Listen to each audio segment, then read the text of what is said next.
أهلاً بيك في بوصلة من كنز، منصة إدارة شغلك على كنز. إحنا عملنا لك الفيديوهات دي عشان نوري لك إزاي تقدر ترفع أكتر من منتج مرة واحدة عن طريق الشيت اللي هتشوفها هنا، اللي هي نفس الطريقة العادية اللي بتستخدمها.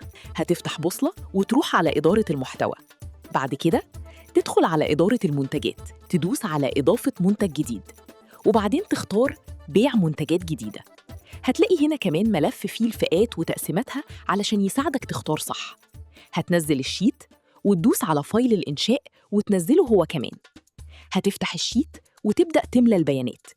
اللي بالأحمر دي معلومات أساسية ولازم تتملي. البيرنت SKU بنسيبه زي ما هو، والسيلر SKU لازم يكون مختلف لكل لون ومقاس. زي مثلا هنا البيرنت SKU ثابت، والسيلر SKU هو اللي مختلف لكل مقاس ولون. ونكمل باقي البيانات هي لأنه نفس المنتج اللي متغير بس فيه المقاسات أو الألوان المختلفة.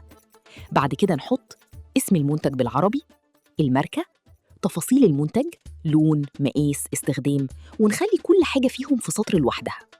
وصف المنتج، سطرين أو أكتر بشكل يخلي العميل يشتري. بعد كده الفئة الرئيسية، الضمان، ولو مفيش نحط 0، خامة المنتج، اللون، أبعاد المنتج نفسه. بعد كده طول وعرض وارتفاع شحنة المنتج من الخارج. دي معلومات مهمة لأنها بتحدد رسوم شحن المنتج مع شركات الشحن، ووزن الشحنة بالجرام. نحط لينك صورة المنتج من موقع أو جوجل درايف. مهم تتأكد إن اللينك مفتوح لأي حد. أقل حجم للصورة 500 بكسل، ولو أقل من كده هتترفض. ودي حاجات تساعدك تبعد عن مشاكل رفع الصور. باقي المعلومات اختيارية، بس لو كملتها يبقى أحسن وأحسن وبينجز وقت المراجعة. زي اسم المنتج وتفاصيله بالإنجليزي، صور زيادة لو حابب من زوايا مختلفة، معاك لحد 10 صور.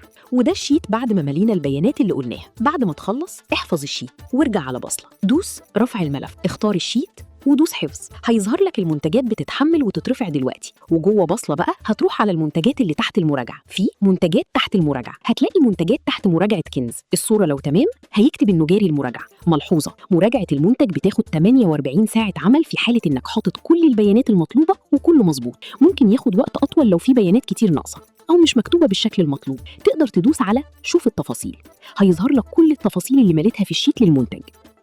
لو المنتج اترفض هتلاقيه في منتجات مرفوضة مع السبب. لو اتقبل هيروح على إدارة السعر والمخزون، وهتلاقيها لما تدوس على المنتجات الغير ظاهرة وتبدأ تحط السعر والمخزون. وبس كده منتجاتك هتبقى موجودة لحبايبنا يشوفوها ويشتروها. ولو عندكم أي سؤال ابعتوا لنا على الإيميل ده.